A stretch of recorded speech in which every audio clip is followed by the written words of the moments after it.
This is Daily Treasures with words of comfort, encouragement, and hope from the Word of God. Here is Dr. Nick Venditti with today's devotional. May 26. Learning to fear God always. Welcome to Daily Treasures from the Word of God. Today's reading is Deuteronomy 13 through 16. Our lesson is from Deuteronomy 14, 22 and 23. You shall surely tithe all the produce from what you sow, which comes out of the field every year. You shall eat in the presence of the Lord your God, at the place where he chooses to establish his name, the tithe of your grain, your new wine, your oil, and the firstborn of your herd and your flock, so that you may learn to fear the Lord your God always. Our study has to do with the stewardship of what God has given us. However, some people get uncomfortable when tithes and offerings are mentioned.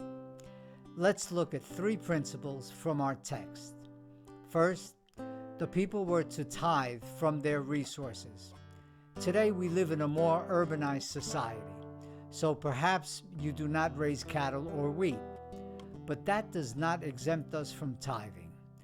The principle here is that we should tithe according to what God has blessed us with in material possessions. Deuteronomy, Numbers, and Leviticus all mention the concept of the tithe.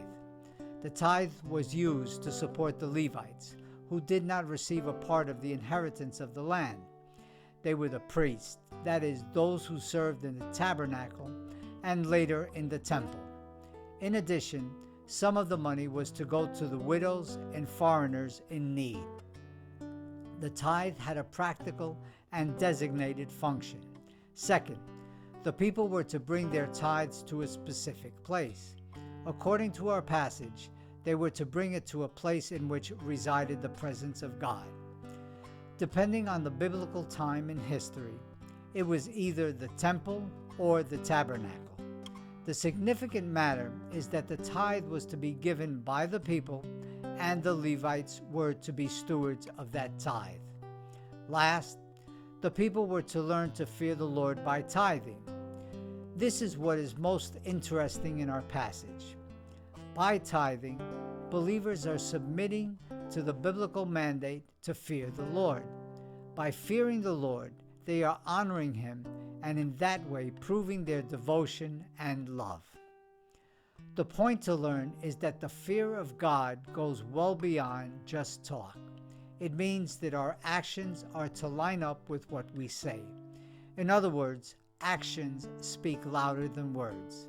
Money, possessions, and other material things should not have a priority over God and his word.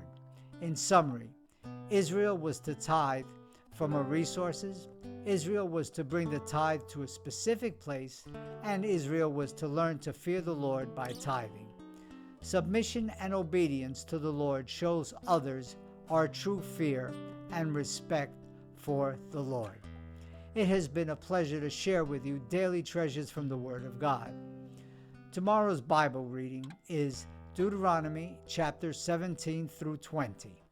Let's not forget the words of the psalmist, "The law of your mouth is better to me than thousands of gold and silver pieces." Until tomorrow, and may God bless you in abundance as you study the Word of God.